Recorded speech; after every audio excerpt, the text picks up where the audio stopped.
Welcome to What Sold in July with Elisa and Carl and Rick. We're here to talk about Two Dogs Digs Tuesday Night Live Hall Pass. We're going to talk about some of the stuff, the fun stuff that sold on eBay, Etsy, a couple other places. From myself, from Two Dogs Digs, from Carl, the lazy reseller, from Elisa. And also some of the people in our craft group, Andrew and Tatiana and Kathy had sent us a couple of things, some really interesting, fun things they have actually sold. So hopefully you'll be able to find something you might even I never thought about doing that, selling that, shipping that, any of that kind of stuff. And again, to do it, we have to have the team here. And let's start with, there we go. Elisa, ask about school. Get shanked. With her little flat. Oh, it's so bright. No, there. Yeah. Like a press ducky. Press duck. It's press duck. It's like a French dish, apparently. With the co-host of Reseller Evolution, the podcast, Carl. Hey, everyone. Surprise. I made sure I even got the link. So go to YouTube, and you can go onto YouTube. You just search Reseller Evolution. You can subscribe to it, and it's a weekly podcast, no visual, just a listen to podcast, right, Carl? It's on YouTube and it's on Spotify, and we just pick a topic and talk about how our weekend reselling was. It's me and Scotty. And it's always fun. This week, we're going to talk about how come everyone we know buys off Amazon and sells on eBay. It's very annoying, but we're guilty of it as well. So, okay.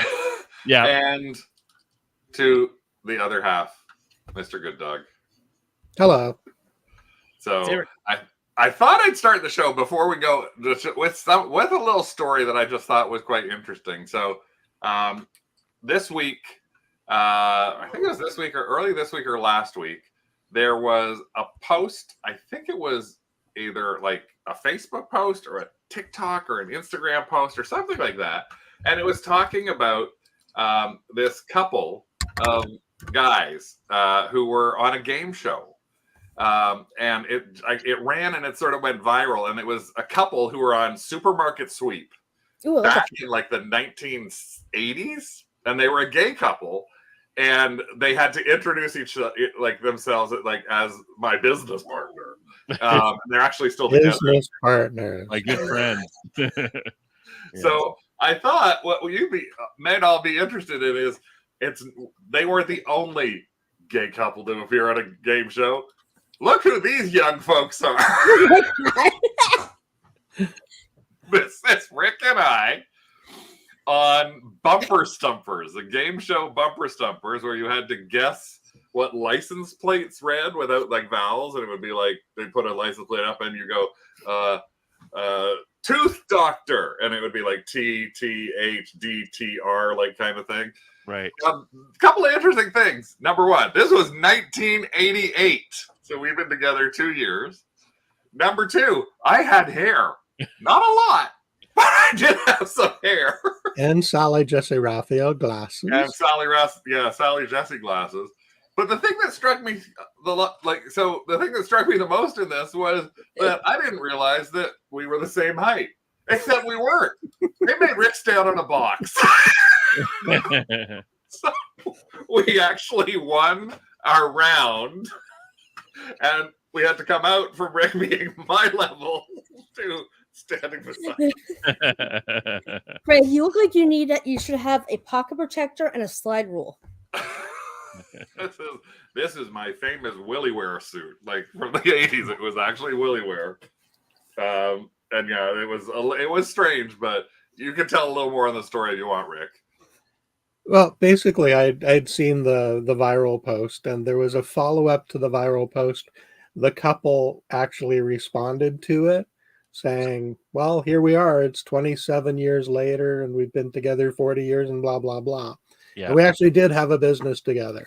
So I got to thinking, Craig and I were on Bumper Stumpers in the first years of our marriage or our relationship. Can I find it?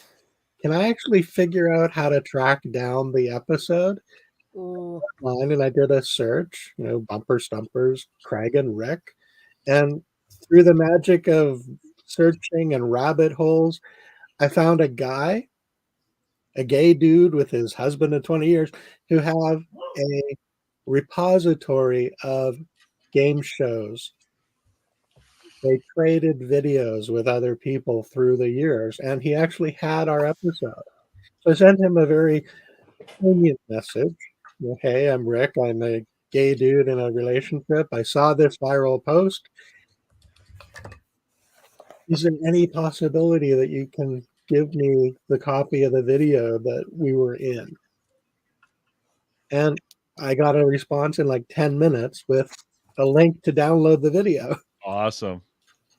And we did a little bit more back and forth. And now Craig and I are invited to be on a podcast for game show contestants. Game show contestants.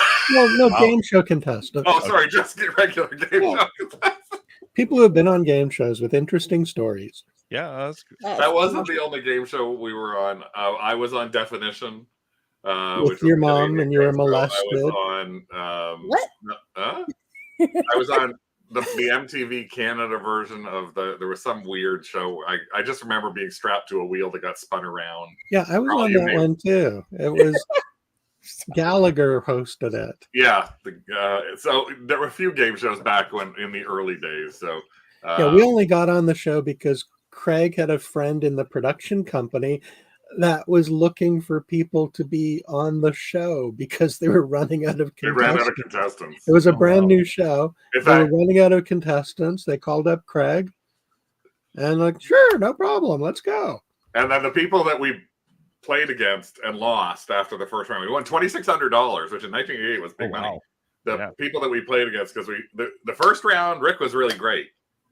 Second round, Rick sucked. I fell apart. He fell apart after winning. Now, the other thing that was sort of cute was when we won, we went like this.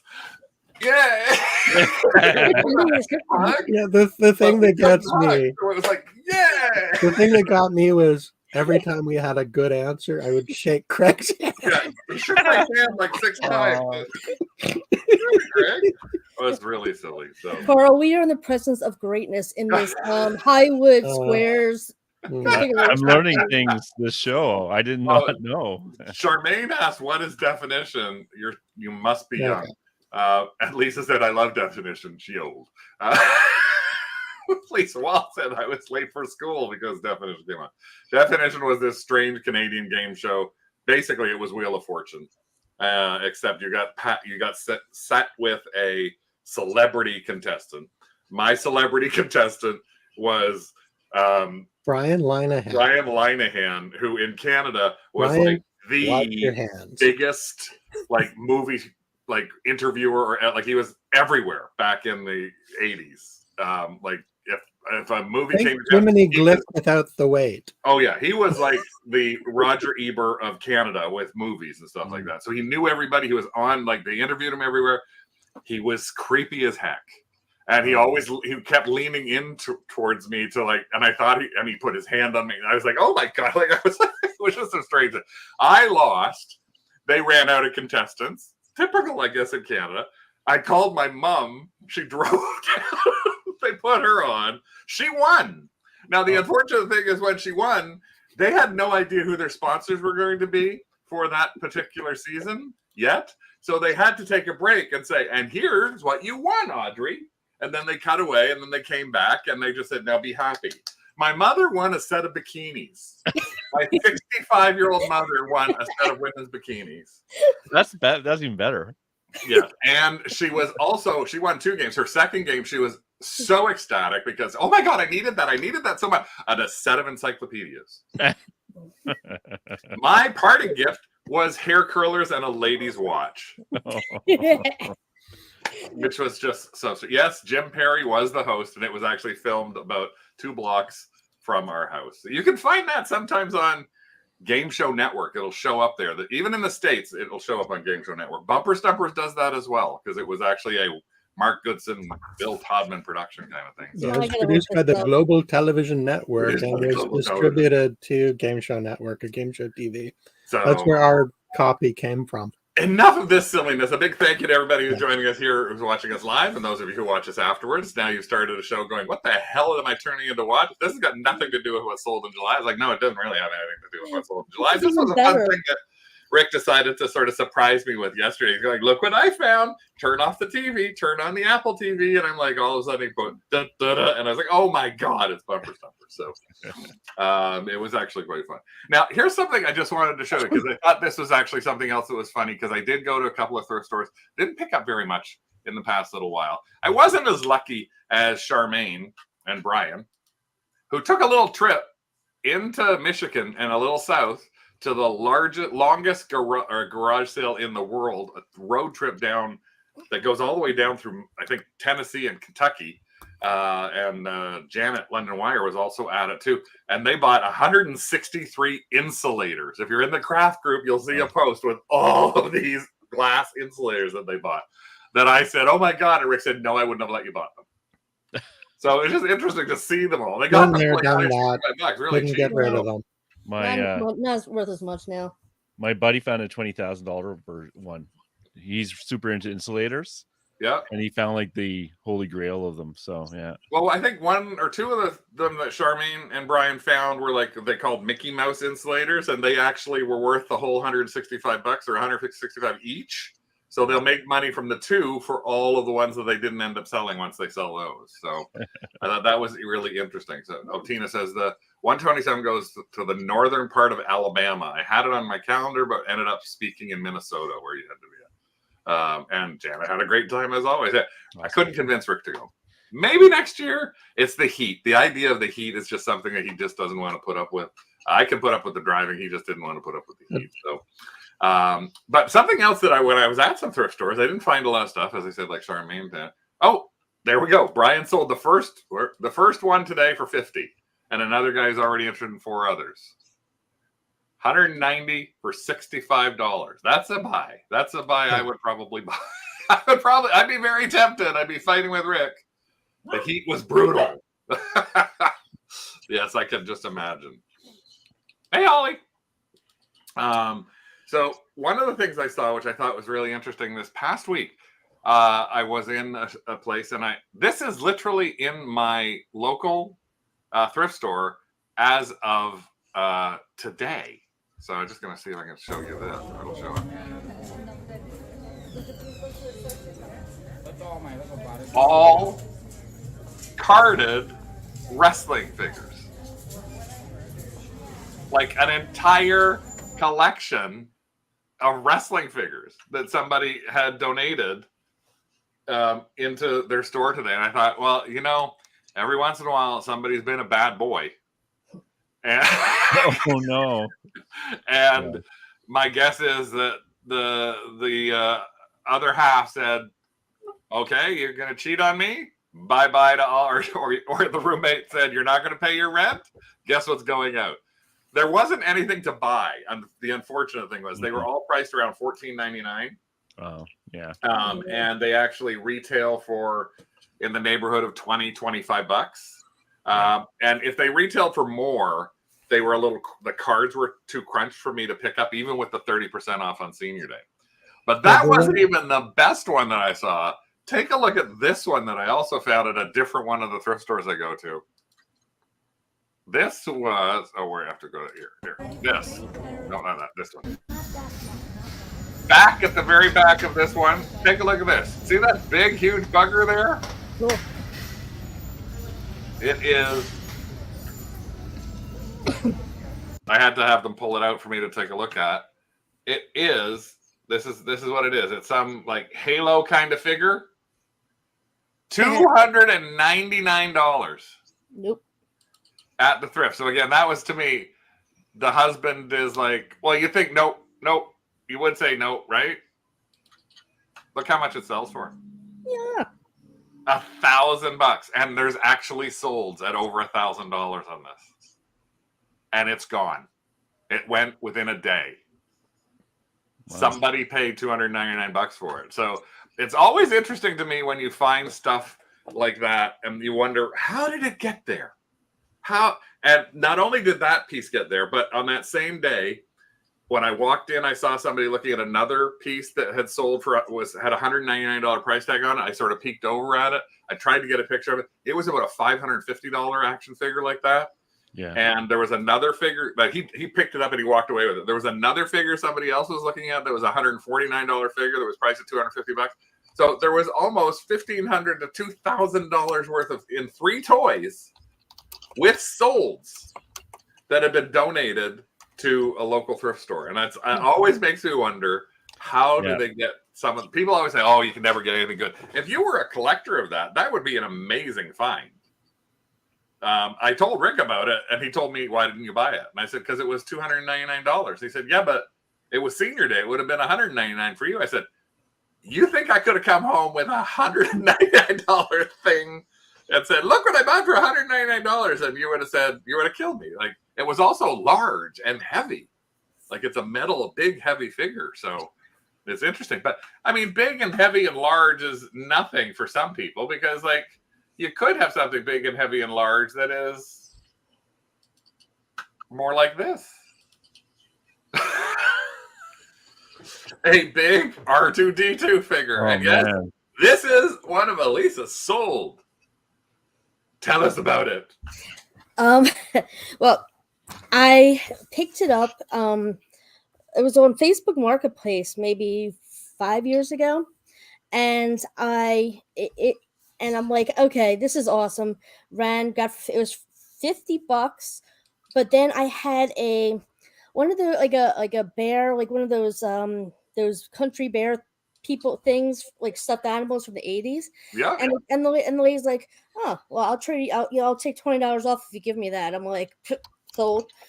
So it's actually from just a cooler display from 1999, I believe, from the Star Wars Episode 1. And it rolls. It's like, it works. And the back was like, it was in I hear click. It was like apparently in the sun on the back. So I just put in, it was on Tatooine, and the sun damaged the back from like the multiple suns in that. So it lived in my classroom, my school library for 5 years. And, in the corner, I don't have a big library, so it lived in the corner. And,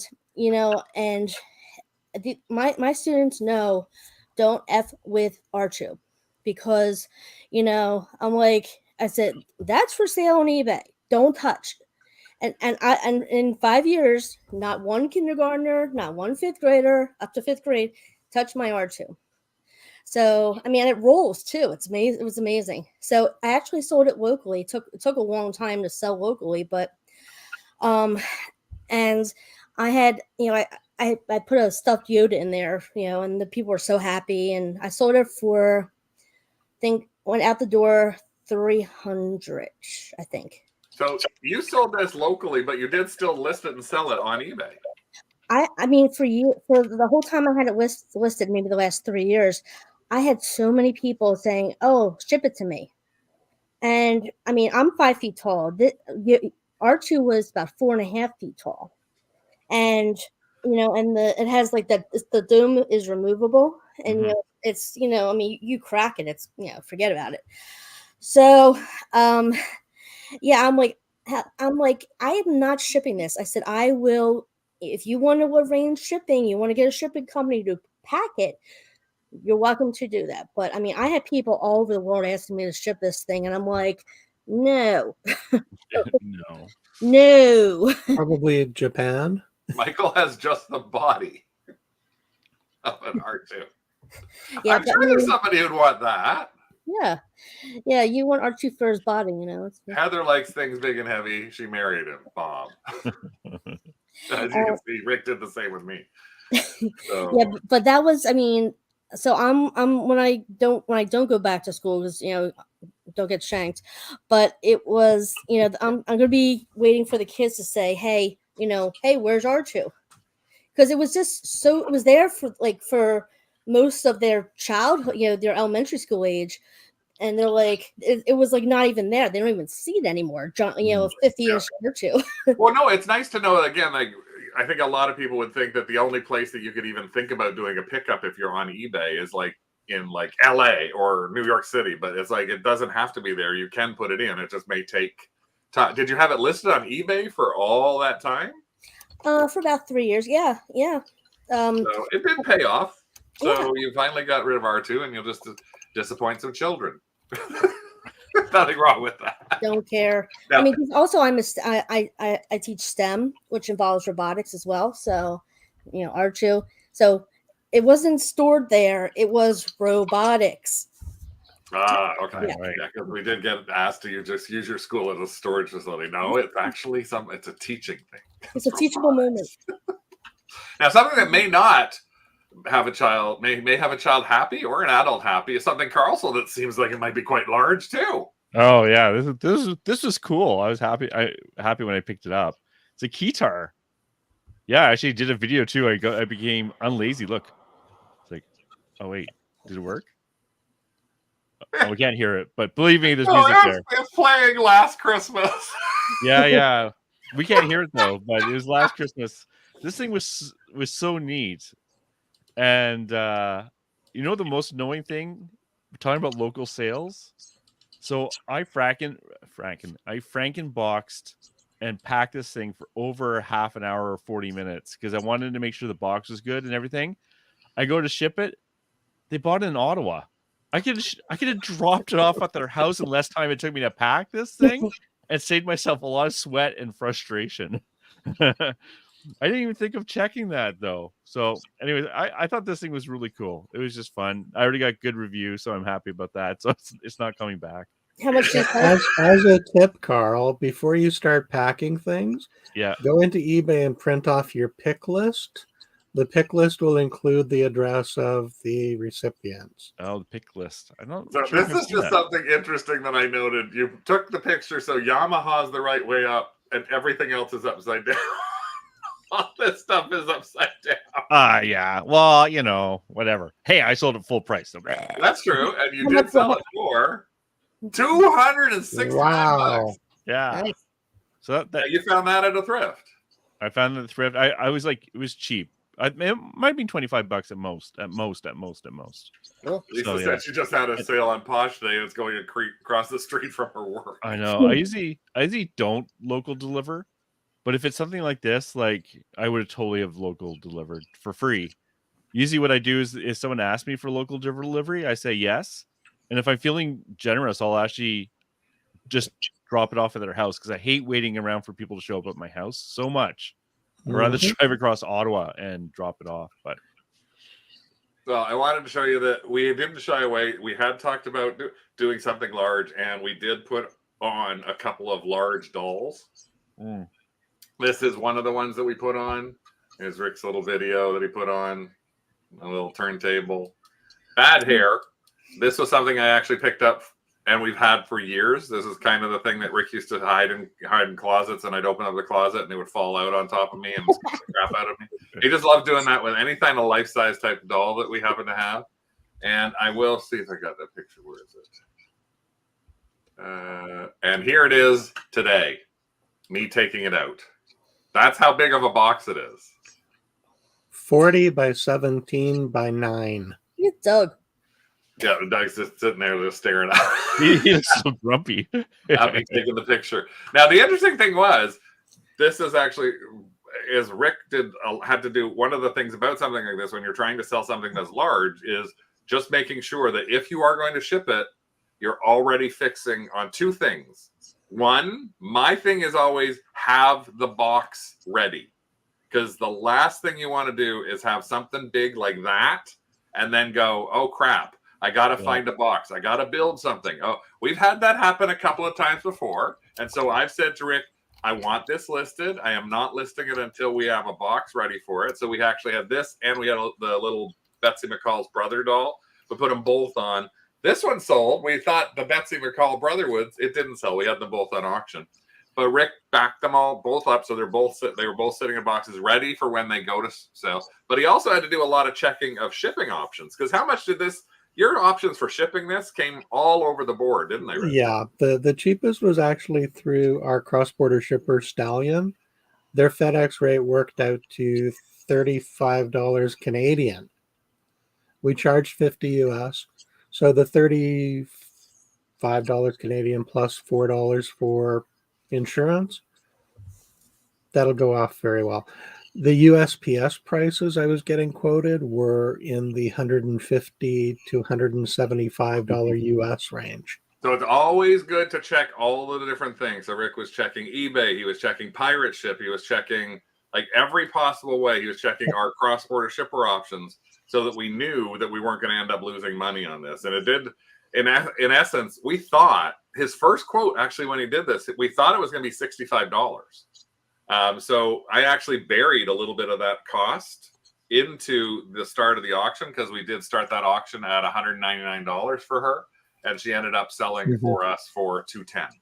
Yeah, had I known the exact shipping volume or the exact measurements and weight, I could have gotten a correct quote and we would have known.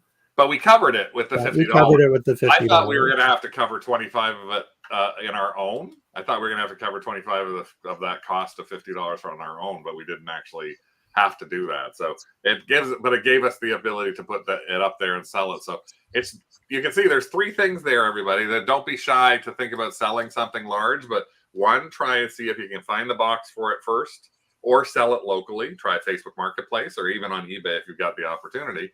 And two is check all the options to see that you don't just go with your first postage option, because you might be able to bring it down a lot. And that could be if this was going to be listed for $199 with $149 shipping, I don't know how many people would have ended up bidding on it. But the $50 shipping is probably one of the things that made somebody think, oh, I'll do that. Heather says, when things are packed in a box, someone asks the question and we haven't heard yet. It's like, yeah, that does happen quite a lot. I do want to tell you another little story, because this is a fun little story, but it's also a positive story about eBay. So we had an item that we shipped on July the 2nd. And this item that we shipped on July the 2nd, the reason I'm talking about it today is because it actually sold in July. So it sold July 2nd. And yay! And it was this Harry Potter tree topper. So a Hallmark Harry Potter tree topper. Sold that. Big thing.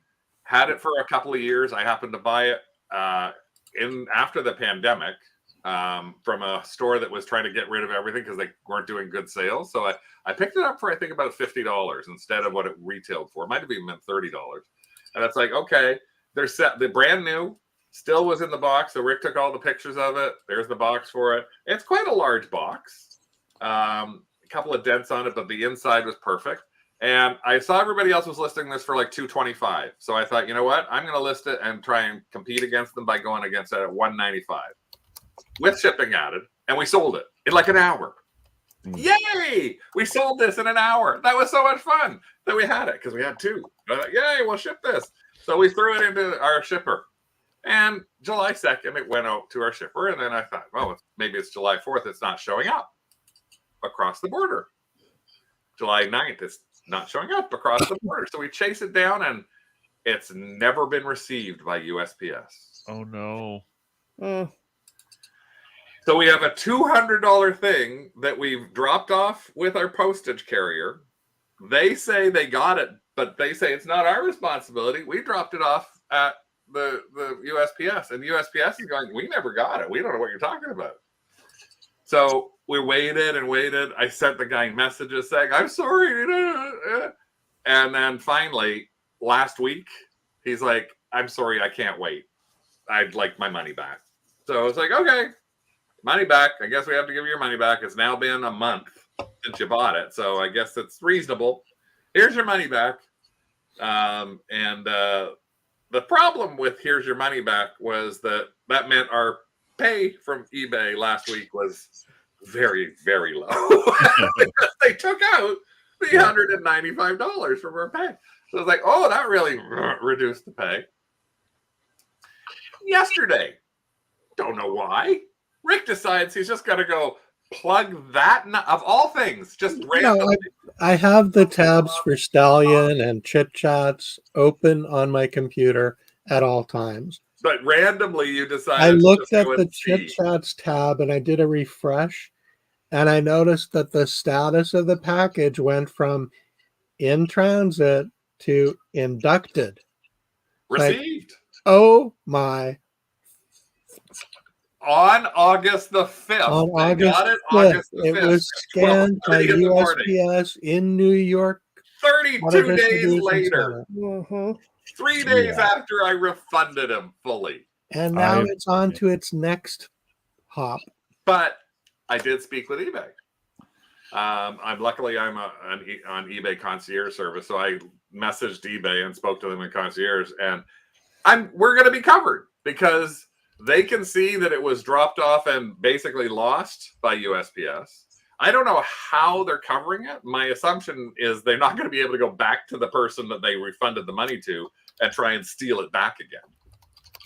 It will probably be funded out of eBay's, well, we have to pay for some things out of our own pocket. But they said we're going to get our money. All they need to do is see it actually delivered. So next week, they're going to phone me back next week, follow up on it, make sure it's been delivered. So I just wanted people to think about that. It's like, everybody always says, oh, eBay customer service is horrible. eBay never helps you. We're on the other side of the buyer. No, they're on the side of the seller. They understood everything that went on this, and they supported us fully. Now, the problem was, Charmaine made a comment like, I do insurance claims that work. The problem with this is when we use a cross-border shipper and we don't buy our postage with them, we buy our postage on eBay or we buy our postage outside, they won't insure it. So basically they just say, sorry, the only way you can get insurance through a cross-border shipper for Canadians is to buy your postage with them. We did do that for this girl, the big girl that just went off. We bought our postage through Stallion Express. So right now we're mad at Chit Chats Express, but we're happy with Stallion because Stallion buy our stuff. Chit Chat went, we don't care. Could you intercept it? No, we tried to do an intercept, but the problem we had with trying to do an intercept on it was one, it's actually in New York and it's going to like somewhere really close to New York, and so we didn't think we'd actually catch it in time. The second thing is when you go in, we're Canadian, they would not accept a Canadian credit card. You have to have a U.S. address credit card in order to do it. So I could have called you, Elisa, and said, can you please do this for me, Elisa? We just decided, you know what? Let's call eBay first and see what happens. So now we're not worrying about it. Yeah, but so I mean, I'm having like flashbacks to the last couple months with things like that happening. You know, send a perfume to someone in like Miami area. Gwen Stefani, kind of one of those Harajuku ones. Yeah. And of course, new buyer, and they had the wrong address, so it got bumped back to me.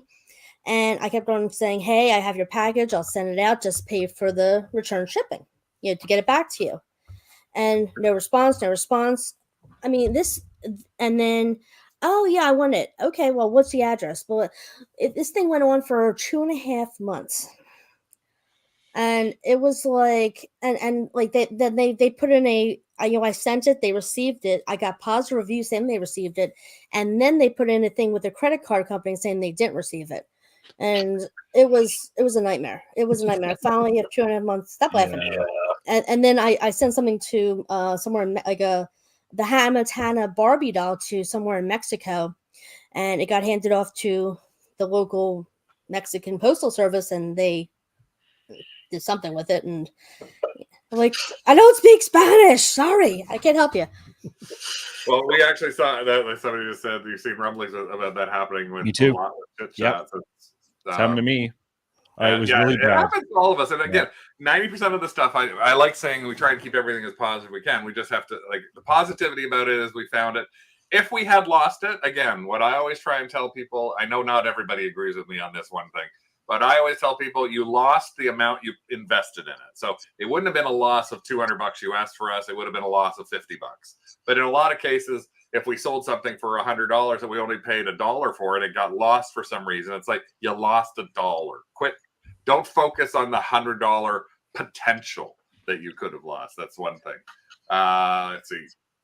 Charmaine said your credit card could cover it if it was charged your credit card. Yeah. Lisa got reimbursed by eBay for something that USPS lost. She were just like us. She refunded the customer. eBay paid her. Then they got it delivered a month later. Yeah, it's weird that those kind of things happen. Weird things, yeah, Holly. Weird things can happen. Tina shipped 2 mugs from Wisconsin to San Francisco. The box went to Virginia, then to Maryland, then to Washington, then Banstein. Yeah, we saw a post the other day that was somebody sending UPS. I'm not sure if it was in the craft group or not. It was in the craft group. It literally looked like it had gone to 30 or 40 different places, back and forth all over the U.S., and it still hasn't been delivered. It's like, that happens every once in a while. We've seen stuff where we send it. It's like Buffalo, Chicago, Toledo, and then all of a sudden Seattle. It's like, what the hell is it doing Seattle? It's supposed to be. We had one package that was stuck in that loop. I don't know if you remember that. Loop over and over. And looping. So, anyways, kudos to USPS for inducting it, and hopefully it gets delivered and everything is good. Let's go on to some other fun finds and sales from this month. Here's one. Okay. Vinny, call it to that. Yeah, everyone knows this guy, right? So I brought this one up because I have an ethical question. That's why I wanted to show this one. An ethical question about Greg and Randy, or no. So I got a question on this one from a potential buyer. Hadn't bought it, and they said, "Does it include the supplement?" See, it says sound supplement. Yeah. So I went, "Uh-oh." So I went and checked it, and like the records. Remember they used to have these like floppy records? Plastic floppy records. Yeah. Yes. I remember getting one in the newspaper once and being really excited. Anyways, so I went and looked at it, and it's like, yeah, it does have that record in it. And when I comped this, I went and looked, and they were selling for $10, right? And there's a few outliers selling for $40, and I couldn't figure out why.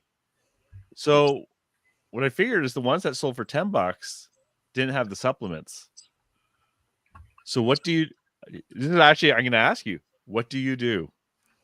What do you do? I'm going to put you on the hot seat. The listing and bump it up to an additional $10. I'd undercut the others that are out there on the market. Yeah. And thank the buyer for pointing out the fact that there is something better about this than the normal ones without the supplement. I give them maybe a small discount as a thank you, to encourage them to buy it. So you guys would bump the price after the person asked a question? Yep, absolutely. No. I would. No, I wouldn't. I wouldn't bump the price if that person is buying it. Yes. But I would give them literally a response and give them less than, I'd give them 24 hours. Exactly. And that's exactly if they did not buy it within 24 hours, I would not just revise, I would literally end it and relaunch it and I would change the title of it that says includes. Add a picture of the floppy disk. Yeah. What did you do, Carl? And that's exactly what I did. And my logic was this: it's not fair to the buyer if they ask a question and then you up the price on them. It was my fault for not comping it right. Now, this was 10 to 30 or 40. Now, if it was 10 to 200, my ethics might have slid a bit. But in this case, why didn't he buy it without the supplement in it and take the risk? Well, he could have done that, right? That's true. Yeah, Rick would rip the supplement out, sell the supplement separately, and then just say no. I might do. Right. It really depends how nicely they ask and with whether they've got good feedback too. Yeah, Holly says I would end it right then and relist it. Yeah, that's fine. Like this was not an easy question. Bump the price, but allow that person to purchase at the original amount. Right. That's another way you could theoretically do it if you were doing a revision. That's cutting the baby in half. You could revise the price with a best offer added. Yeah.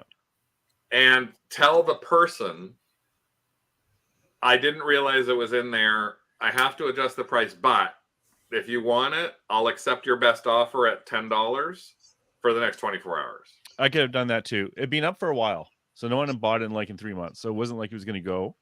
I just said, this is a great deal. If you buy it now. But I suggest you buy it soon. Otherwise, I don't know what I said exactly. What did you pay for it? Oh, like $1 or even less than like 20 cents or something. But to me, it was just a case of like because that happened once to me when I bought something. I asked a question. I went to pick it up from Montreal, and they called me. I'd taken the day off to go pick this up. They called me saying, "Oh, sorry, I'm canceling the sale because I make sure it's not more valuable." I won't say rude language on your show, but I was not happy. And so I thought, I don't want to do that to someone else. But to each their own. It's not an easy question, right? Like when I asked other people, they said, oh, I would have totally just ended it and relisted it at a higher price. So you just heard this one. That's exactly what he would do. Well, that's exactly what I would do. Rick was actually in the majority. I'm actually not sentimental towards a faceless buyer. If it were a buyer that had dealt with us before, yeah, and we had some sort of prior relationship, that changes how I would deal with it. Yeah.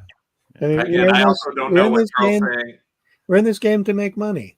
I know, we but want to again, get the most money we can for the items we've got listed. Says the man who never lists anything and leaves it all up to me to take care of. Yeah, I've listed a few things, and I list my things with a stretch goal. But I will say the one thing that you did say, Carl, which also makes sense, is it's 10 to 40. Yes. It's not, and it will cost you a quarter or whatever. It's not 10 to 300. It's not something like that. But again, we post things all the time. We talk about doing auctions on eBay. And one of the reasons we do auctions on eBay is because we don't know what everything's worth in this batch of stuff. And I could have put out like 10 of those like Modern Drummer magazines and put them in a lot, and Max sold it, got $1 for them. Like, you never know what you're actually gonna, if you don't know enough about something and you're not looking for it.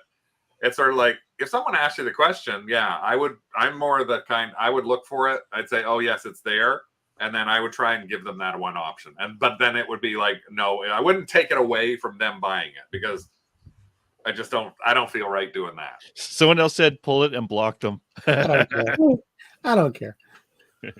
But that's why Craig doesn't let me do any customer service. Oh, I know, and I'm not saying there's a right or wrong answer to this one. This was like not an easy one for me either. I also don't think it's a life or death ethical situation. No, it is not. We're talking about a potential $30. Exactly. Now, here's a little something that Elisa sold, which is like, I got the look at it. I was like, what the heck is this? Thread. And then I looked a little closer. Stuff. Thread. Yeah. Or floss. Yep.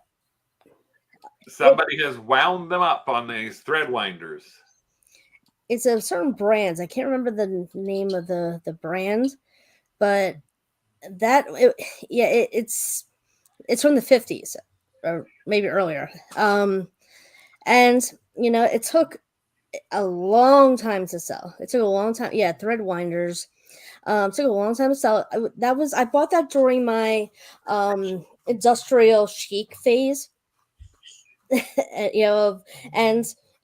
was and of course they all came out of the bag and started unwinding, and I had 6 out of the 9, and then there's thread everywhere and it's all unwinding. I'm like, I don't know. And you sold it for $60. Oh yeah, for some thread that was wound and partially unwound. Yep, it's thread.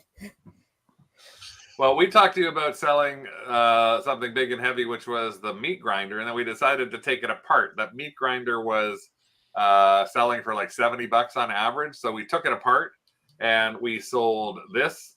We've actually sold almost all the pieces for it now. This was one of the strainers that we sold for $40.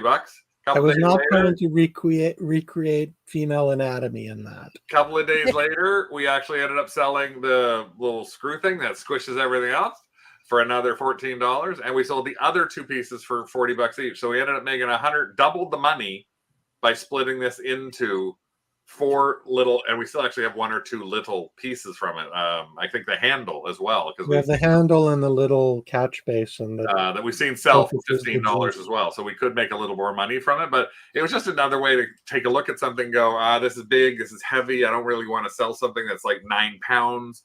And then it's like, well, this sells. Just do a little more research. This sells, this sells, this sells. Okay, let's just take it apart. And then we just threw out the piece that we didn't want. We put it into the garbage because we didn't want to try and donate that because it's only partial. And we didn't want to put it in our local max sold auction because it was not going to work properly for us there. But here's something that was another interesting find that we did that we found that was a sealed thing in a box that you think, why would somebody donate this? Probably because they're cleaning out a garage or something like that. An old weed eater, weed whacker. And the box was still completely stapled shut. And so we never tested it or anything. I think it was from the 1980s. And we bought it for $9.99. And Rick said, why did you buy that? Because we sold it for $125. And that was right at the comp level. That was where everybody else was selling them that were open and used. But we thought, you know what? We just want to, that's part of the goal. As I mentioned, the goals for like July was like, get rid of stuff, trying to get some money back, try and do something that's got a good amount in it. So it's like, this was $125. I could have put it at $175 and who knows how long I would have sat on it. So this was another way of us going, let's get rid of something faster. I think this might have been, I don't know if this is one of yours, Carl, that you had to get rid of fast. This is a DVD stock photo. Oh, really? I had a stock photo. That's showing the stock photo up top there. Oops. Tiny. So this is your Panasonic, completely non-centered photo. Those photos look really weird. Is it really that bad? That's your photo. You know what? That's not mine. That's not mine. Oh, it's not. Oh, the original listing. Okay. Sorry. Oh, that's much better. Yeah. Those photos are much nicer. You're trying to make me look bad. Come on. That's what opened it up for me. Oh, jeez. I just want to show this one because I got good money for it. And I had it in my death pile forever. And I got it for free in a max sold pickup where I was buying other stuff. And it was totally worth it. And hopefully, I think, they've had it for a while. So this is not even a combo. So watch out for these HD ones. That's it. HDD. And it came with the original box. $150, $139. That's a great flip. This is an interesting one. Oh. Is this a bubble? It's a double bubble. No, it's it is.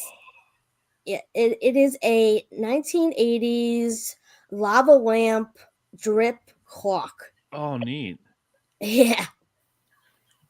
Oh, that's disgusting. Look. Oh, I love it. That's awesome. And they're different color drops. And it turns, like the circle thing in the middle turns. And I had, see, it rotates with the neon lights. It's unique.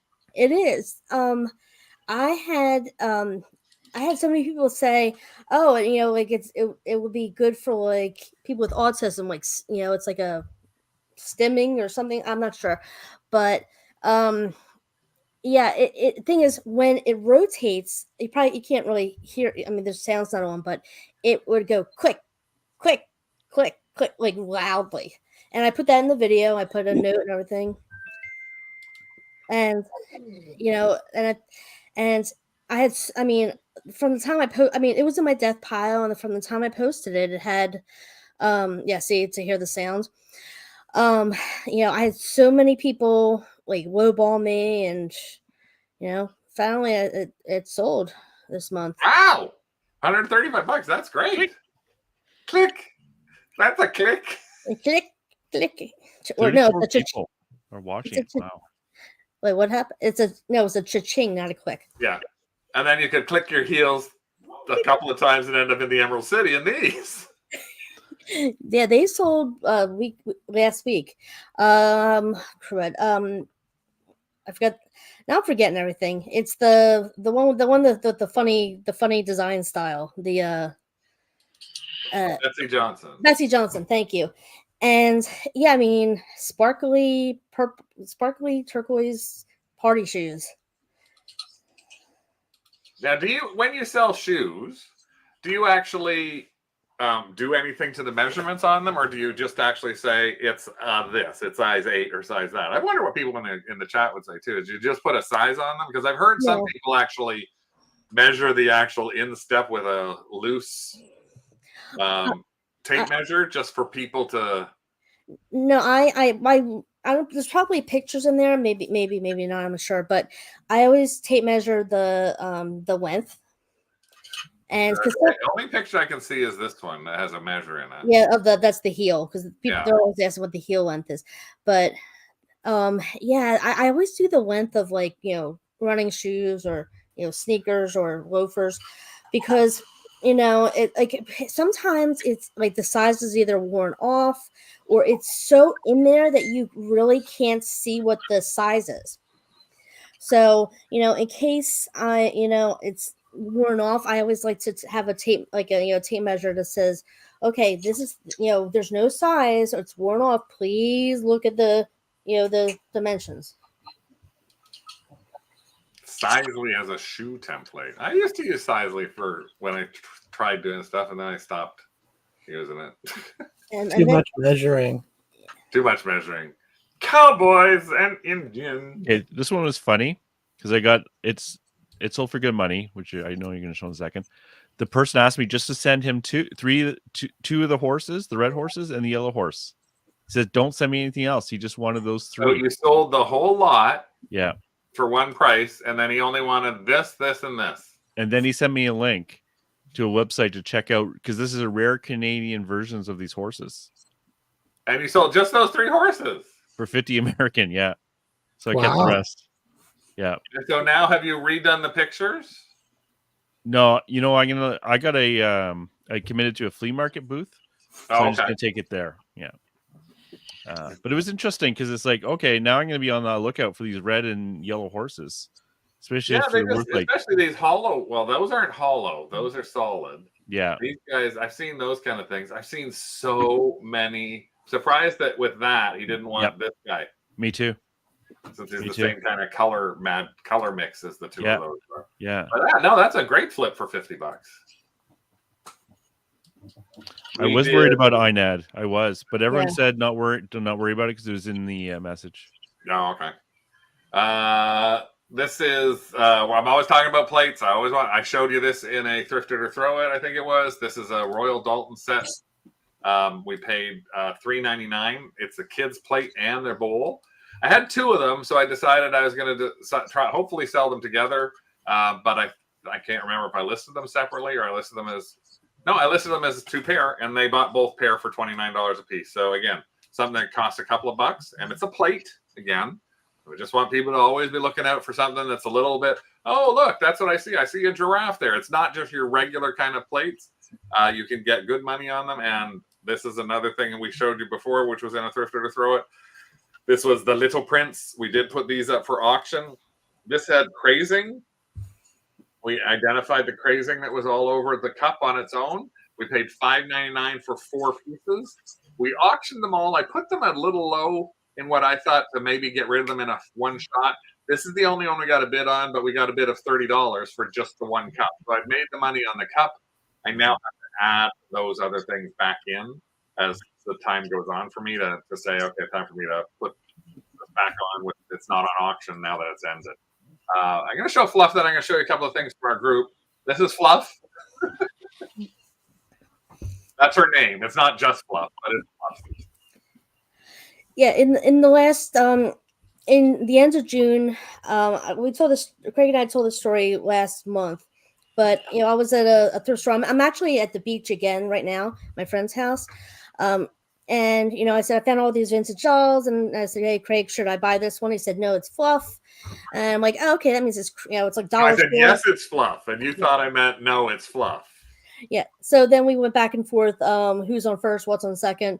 About it's Fluff. And Fluff sold. Fluff sold to right outside of north of Paris. Not the original dress. She looks a little crazy, but sold for $50. Nice. Yeah. Next one I'm going to put up. We got a couple of things that are really interesting, so I thought I'd show you these. This is actually Slow Crafter Tatiana. This is one of, I think, my favorite amazing ones from the month. This is literally a little baggie filled with stickers. 2 little baggies. Assorted stickers. You can see the price on them for the assorted stickers. 75 cents for some assorted stickers. Lisa Frank. This is the lot spread out. Wow. Wow. Those assorted stickers. You couldn't even tell that this was like this. They're not Lisa Frank. They're, I don't know what the name is somewhere else, but Sandy Lion. Mrs. Grossman's sticker lot sold for $150 US. That's a teacher. Nice. Why? Stickers can be. I'm always on the lookout for stickers now. It's actually the name of the sticker. Oh. Mrs. Grossman stickers, designed by Julie Cohen. I guess it was for like a teacher. It's supposed to be this is the teacher stickers. But yeah, Mrs. Grossman stickers. I thought it was a retired teacher selling her stuff. So is that like a brand to look? Yeah, I've never heard of Stickers by the Yard. Mrs. Grossman's Stickers by the Yard, and that is one heck of a yard of stickers. So is that a Bolo brand? Like, I think I've always thought the only Bolo brand that you should look for, or our, as we call them, our woofs, was to look for Sandy Lion. Yeah, Sandy Lion can be really, really good money. Like an individual sheet of Sandy Lion that might be like bears, I've sold for $150 just for some bear stickers. Yeah. And actually, there, Lisa Wallace said, I just saw a bunch of scratch and sniff go on Facebook for $150. So this is actually another name I'm going to have to start looking out for, which is Mrs. Grossman's. Where is it? Come on, Mrs. Grossman, where are you? Mrs. Grossman Stickers, 1996. I must admit, I would walk by. Yeah. Well, again, yeah, when you look at that picture, if you saw that sitting in a Ziploc bag for 75 cents, why would you think that there's lots of stuff under there? But I thought it was just I would have bought them just because I like penguins. I kind of would like to know why she picked them up. This is Tatiana, actually. This is she's Slow Crafter. I do have a teaching degree, but I'm not currently teaching. Yeah, I remember those rolls of stickers. I remember in the 80s. I remember I was a sticker girl. And I remember the rolls. I'm actually looking at the eBay for and there's a roll someone has from 1988 for $80 for 164 stickers. Yeah, no, it's surprising. Tatiana said this was found at a small Salvation Army store in a small town in Ontario, and the person who got them was overjoyed. And when she saw them, she first looked at them, she thought they looked like junk, and then was like, "Oh no, that's not that's not junk." Okay, so she recognized it. I'll have to look at that after. Speaking of not junk, Andrew has some great stuff. He has a number of different stores. The way Andrew actually works his eBay, he has an eBay store that's for like books and an eBay store that's for records. So he has 2 or 3 or 4 eBay stores. This is some of the stuff that he actually has that he sold in the past month. This was a Queen of the North. Just a magnet, a fridge magnet from Port Hardy, sold for $14 for a magnet. This is a Carpenter's Reader's Digest CD. Now, Reader's Digest can be really good. You should always keep your eyes open for them. We've tried it, and everyone I've ever picked up has seemed to have been like worth nothing. Oh, I showed it last month. Did I show that one last month? Oh, sorry. You showed the magnet last month. Oh, okay. The Carpenter's I didn't. Carpenter's was $35. Then the Canadian Saber is a hardcover book, $20. And this isn't in those stores, a chess set. And we always say watch out for these because this is probably surprised a lot of people. This actually didn't surprise me when I saw this as Pieces and Things. It's like, who knows what Pieces and Things are? Made in France. Pièce en bois, wooden great pictures, and $150 for a chess set. Nice. Wow. Years back, we were at an auction, and the auction actually had like boxes of chess pieces, and they couldn't get anybody to bid on them. So we bid like $1 and got like 25 chess sets. And every chess set we had sold for between $25 and $50 a piece. So it was like the sales really picked up and we upped the price when the Queen's Gambit was on. Yeah, when that was on the TV. That was really good. Great chess sales. And then this is an interesting one. This is my other one interesting one, which is we only paid $2 for the chess set. This is interesting because Kathy had posted this Kathy Wilson had posted this in the group to get feedback. Got a lot of comments about here's the good keywords. Tried it as an auction, got no bids. So listed it high and ended up taking an offer of $115. Listed in February, sold in July. It was free. For what? So, and this one was on Etsy. We can't see it. You weren't showing your screen. Sorry, I can't see the screen on there. Sorry, I keep forgetting that. That's what she had. Kaiser pantyhose. Rick's supposed to be telling me when I'm not doing that right. Sorry, I was paying attention to Mr. Doug wooing behind me. Because when I have to look at the Facebook, I have to look at it on the screen that's in front of me, so I can't see what I'm actually showing to anybody. So this is the panties that were listed for $149, sold for $115, got as free, and got the names to put them as burlesque and pin up, things like that. Free panties. I don't know what tap pants are, but I'm just going to leave that alone. It's like, I think when like tap dancing, like they wore these little kind of short things with like. Okay. So I guess that's what those are like. I would have never thought about calling them tap pants. And then this was. Once I was a schlopper, now I miss Bazappa. Gypsy. This is. She thought she undersold these a little bit. Libby Cobalt Blue Celestial wine glasses for $59. So I still think that's a great sale, no matter what. Yep. When you got something like that. Then there's this thing.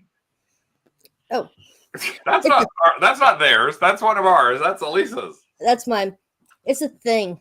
It's an oil can. Oil can. Yeah. It's again part of my industrial chic phase, and I put it up there. I'm like, what the hell? I don't need this anymore. It's always like laying around. So, I sold it to someone in California, and I ate a little bit of the shipping cost because I had listed it such a long time ago. I didn't realize it was so heavy, but they got it and they were so like totally through. I got really great feedback on that one. Nice. It was like, I think it was about, I sold it for about $16, which I'm just happy to get rid of it. Yeah, here is another one you sold, which is like bunny. I think it's a bunny. It's a rabbit. Yeah, I actually got it down here at the beach. A lot of these things either like, I got it. It is I forget who the artist is, but it's about 8.5 by 11. It's like, I think it's like a Florida artist. Birdsein Lindbergh. Yeah, you'll see it in the title, but it's like a watercolor, I think. Bermuda. Yeah, it's from Bermuda. Wow. Yeah. Oh.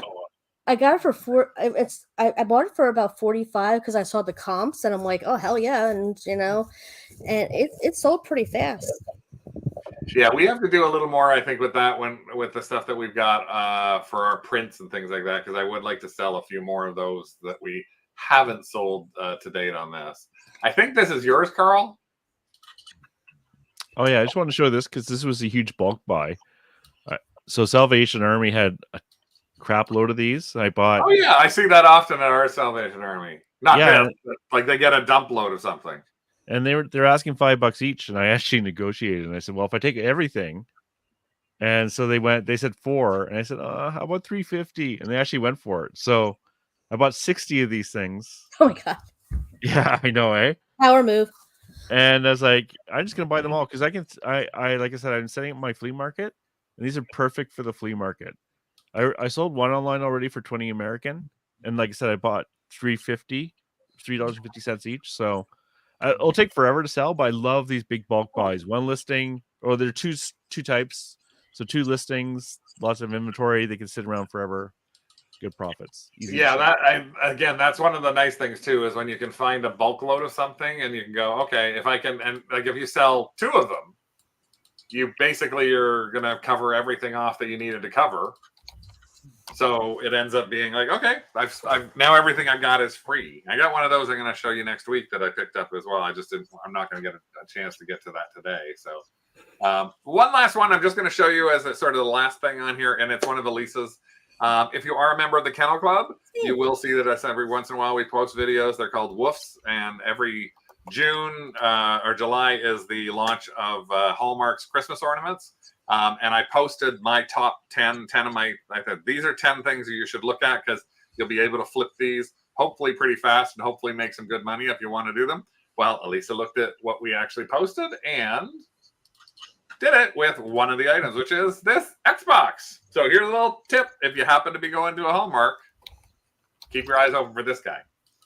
Yeah, I went out and I picked screenshots or took photos of the webinar. And I said, okay, I want this. I mean, literally, I had a screenshot of everything. And this was, I mean, I listed them immediately. This one was not, there was not even a listing for it. There was no comp. So I made up my own. You know, I think, I'm trying to think of how much it was. There's probably the one, the picture says it. $20, $22 at the Hallmark. Yeah. So I'm like, you know what? I'm making up my own price. And, you know, it's sold. I got great feedback already. Haven't had any. Yeah. So double your money. That's retail arbitrage. You have to sometimes risk it, but there were that and 9 others. If you're not a member of the Kennel Club, you can join and you'll get a copy of that video just by looking on YouTube. If you are a member of Kennel Club, don't forget to go back into YouTube and you'll find that video. It's the Hallmark Woofs things to look out for this year. Some of them are completely sold out already. Like you cannot find them anywhere. And the only place that people can get them is the secondary market. So you always want to keep a lookout for that. I'll be doing another Woof probably in the next couple of weeks or so for everybody in the Kennel Club. So, but that's a bunch of different things that were sold for us from this month. Thank you those to those who from the craft group who gave us some of their tips and tricks as to what they sold. Some fun things, some big things. It was an interesting month of big things and some big dollar sales. So to keep your eyes open for all those sort of things, you might be able to flip as well. Big thank you to Elisa and Carl for joining us here on our monthly recap because they always have stuff that's interesting and sometimes pose dilemmas that we see that everybody handles things differently. And you may handle it differently in your business. That's okay. Everybody handles their reselling their own way. Obviously, Rick and I have our own discrepancies in how we handle our business. I don't. He does it all. He avoids as much of it as he possibly can. I get out the bow and arrow and the hatchet. And I yell at him to please list another cookie jar and please make a box for something. That's basically, I am now standing things in the kitchen going, I'm not moving this from the kitchen table until you make a box for it and get rid of it. I had to do that for the $2 to get them done. You think he's kidding. He's I've not. got boxes. And no, I'm going out. When I come back, I better be boxed. He actually brought a huge box from our storage unit.